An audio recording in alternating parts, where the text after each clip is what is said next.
মদ মোহ মাশ্চর্যকে এক করে বাউল চিন্তাধারা করে বলছে মাসে 1 বছরে 12 তার থেকে যদি কম পারো। থেকে শোনাই একটি বাউল গান।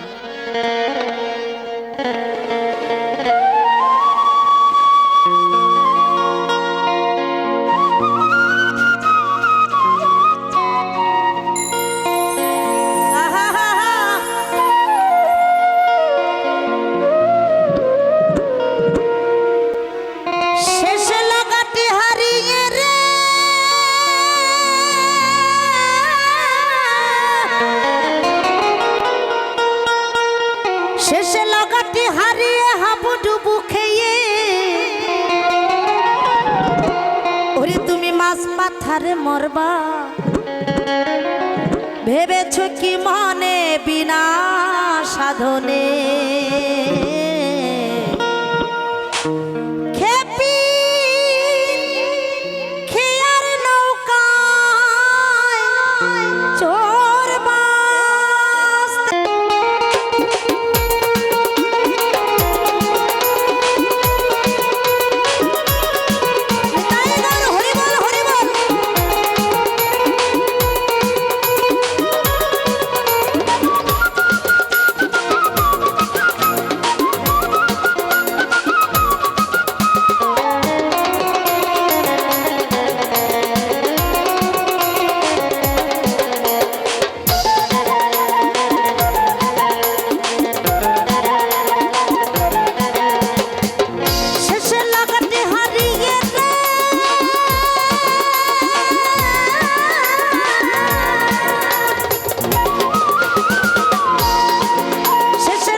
সাধনে খেয়ার নৌকায় চড়বা, ভেবেছে কি মনে বিনা সাধনে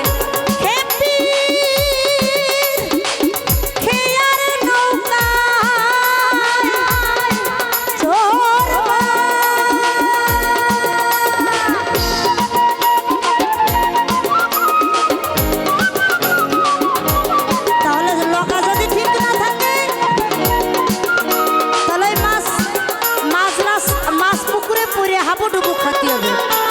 কেন 25 বছরের ছেলের যদি তার চুল পাইকে যায় ওর দ্বারাই তার সংসার হবে না। আবার এইদিকে ঠাকুরের নাম গুণগানও হবে না, লগা তো ঠিক নাই।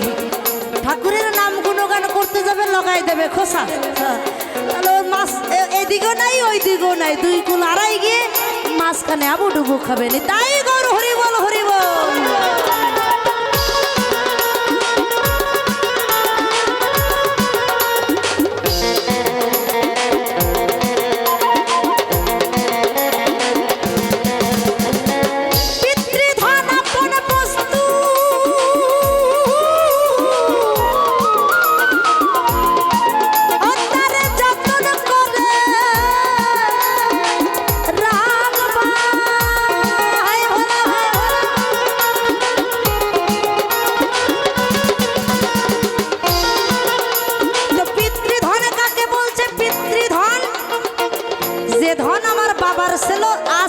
কথা শোনো আগে, তত্ত্ব কথা শুনতে গেলে লাজ লজ্জা করলে হবে না। কিন্তু যে ধন আমার বাবার ছিল তার বাবারও ছিল তার বাবারও ছিল। তো পিতৃধন যে ধন কখনো ফুরায় না, তা ফুরায় না গেলে যে তুমি তাকে যত্ন করবা না তা নয়। অপাত্রে যদি কেউ জল ফেলে তাহলে কি হয়, পাত্র যদি ফুটো থাকে তাহলে কি হয়, জল পড়ে যায়, পড়ে গিয়ে পাত্র ফাঁকা হয়ে যায়। আর ফাঁকা হয়ে গেলে আবার ওই দাদার মতন অবস্থা হয়ে যাবে। আরে কায়দা রে।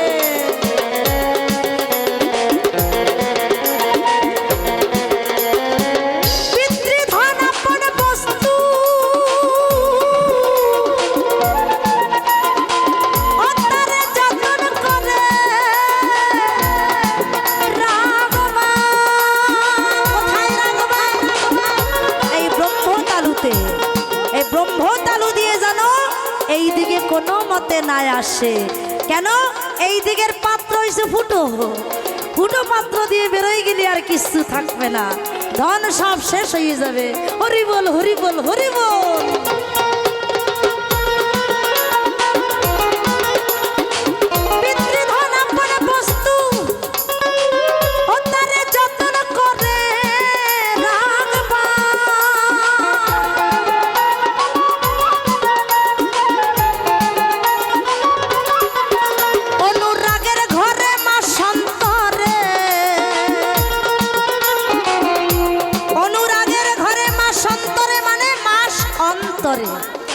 আমার মায়েদের দেখবেন মাসে মাসে জোয়ার আসে, মাসে মাসে, তাই না? সেই মাস অন্তরে জোয়ারের পরে যখন ভাটা লেগে যায়, ওই ভাটায় যদি আবার সেই জোয়ার আসে তাহলেই হয় পরিপূর্ণ মিলন ক্ষেত্র। দেখবেন নদী নালা যখন শুকাইয়া যায় তখন সবাই হাত জোর করে বলে, হে গোবিন্দ, ফসল তো হয় না, একটু বৃষ্টি দাও। যদি একটু বৃষ্টি দাও তাহলে ফসল ফলে, আর সেই ফসল আমাদের উপকার হয়, তাই তো? তাহলে অনুরাগের ঘরে মা সন্তরে মানে মায়েদের যখন সেই মহাবন্যা হয়, যখন জোয়ারে জল শুকিয়ে যায়, তখন যদি ওইখানে কেউ তাহলেই নদী পরিপূর্ণ হয়ে যায়, তখন হয় সেই মিলন ক্ষেত্র। তখন সুন্দর যে ফসলটা ফুটবে সেই ফসল হবে আপনাদের কার্যকরী। আর তখন যদি কেউ না করে তাহলে কি হবে? আগাছে গাছে যদি তুমি গাছ লাগাও তা সেই গাছ একটা হবে গুন্ডা, একটা হবে চোর, আর একটা হবে বদমাশ, আর একটা হবে এই বেশি কবি নেই মারিয়ে দেবো। কিন্তু এটা লগ্নে হয় কি সত্যি না মিথ্যে? কৃষ্ণ পক্ষ আর শুক্লা পক্ষ দুটো পক্ষ আছে, পক্ষ বেচে ফসল উৎপন্ন করতে হয়। তখন এই বীজকে তুমি রোপণ করো। তাই গৌর হরি বল হরি বল। ওই অনুরাগের ঘরে মা সন্তরে, ওই অনুরাগের ঘরে,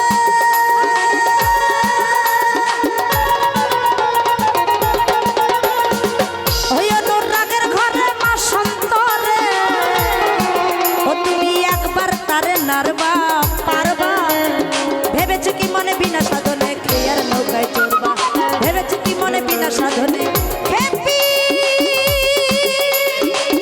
খেয়ার নৌকায় চড়বা।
দেহটা কার তৈরি?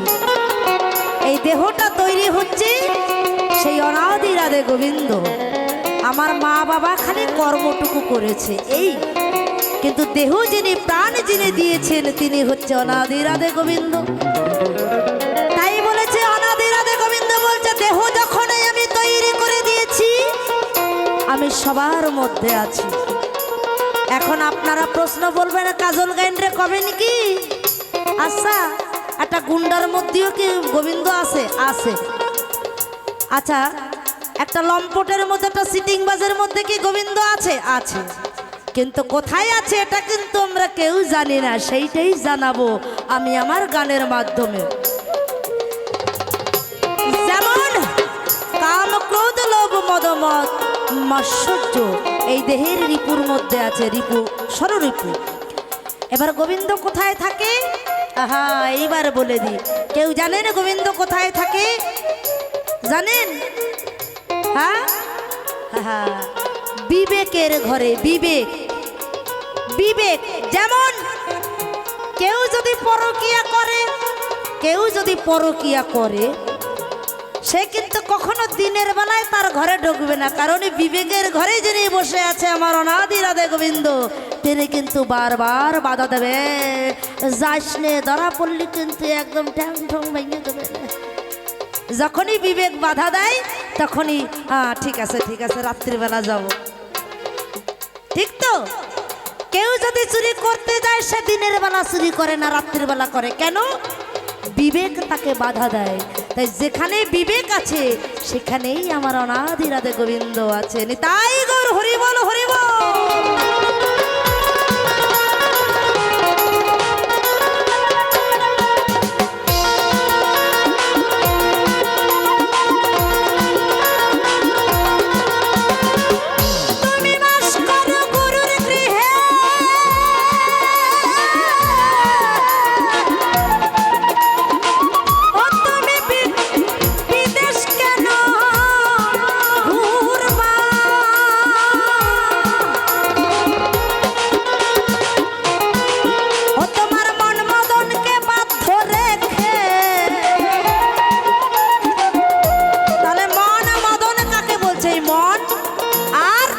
মদন, মদন একমাত্র কার কথা শোনে? মনের কথা। মন যা বলে তাই মদন শোনে। তাই বলছি তোমার মন মদনকে, মন আর মদন, মন মদনকে। ও তোমার মন মদনকে বাধ্য রেখে ও তুমি সত্যের সাধন করবা, পারবা? ভেবেছো কি মনে বিনা সাধনে কে আর নৌকায় চড়বা? ভেবেছো কি মনে বিনা সাধনে খেপি কে আর নৌকায় চড়বা? তাই বল হরি বল, হরি বল, হরি বল।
শক্তি, নারী শক্তিকে বলা হয়েছে অধর চাঁদ। নারী শক্তি চাঁদের সমান, যে চাঁদকে ধরা যায় না, ছোঁয়া যায় না, খালি দেখা যায়। একটা নারী যদি পারে তার স্বামীকে কোটিপতি বানাতে পারে, আবার একটা নারী যদি পারে তার স্বামীকে ভিখারি হতে পারে। তাহলে হ্যাঁ, নারী শক্তি চিনতে হবে। কেমন করে চিনতে হবে? নারী জাতি সামান্য জাতি নয়। যে নারী ধ্বংস করেছিল সেই অসুর, আপনারা অনেকেই জানেন, দুর্গা পুজোতে কালী সেজে এবং দুর্গা সেজে সাতখানা রূপ ধরে অসুর দমন করেছিল, অসুর বংশ ধ্বংস করেছিল সেই নারী। তো সে নারী শক্তি সামান্য শক্তি নয়। তাই নারীর শক্তিকে অবহেলা নয়। নারীকে যদি ভালোবাসতে, যে নারীকে সম্মান করে ভালোবাসে, সে কোটিপতি। তার নিয়ম আমি বলে দিচ্ছি, যে নারীর ঘরে একবার যায় তালে তালে, আহা, যে নারীর ঘরে একবার যায়, মা সুন্দর একবার যায়, সেই পুরুষ দিনে দিনে কোটিপতি হয়ে যায়। আর সেই পুরুষকে কোনো আপদ বিপদ জম যাতনা কেউ ছুতে পারে না। এবং সেই পুরুষ একজন সম্মানীয় ব্যক্তি থাকে। আর যারা ওই নারীর ঘরে প্রত্যেকটা দিন যায় সেখানে নারীকে ভালোবাসা বলে না, ওটাকে নারীকে অত্যাচার বলে। তাই গো হরি বল হরি বল। যদি কেউ বিশ্বাস না করে থাকেন আজকের পর থেকে দিন গুনে নারীর কাছে মাসে একবার গিয়ে দেখুন। সেই পুরুষ যদি কোটিপতি না হয় তাহলে শাস্ত্রের মতে আপনাদের জুতো আর আমার গাল, এইটুকু আমি গ্যারান্টি দিয়ে বলছি। তাই নারীর শক্তি সামান্য শক্তি নয়। তাই নারীর কাছে একবার যাও মা সন্তোর, একবার। আর বাকি দিনগুলো নারীকে পূজা করো, সম্মান দাও, ভালোভাবে কথা বলো, তার সঙ্গে চেঁচিয়ে কথা বলো না। তাকে যত ভালোবাসবে তত সেই পুরুষ কোটিপতি হয়ে যাবে। তাই গো হরি বল হরি বল।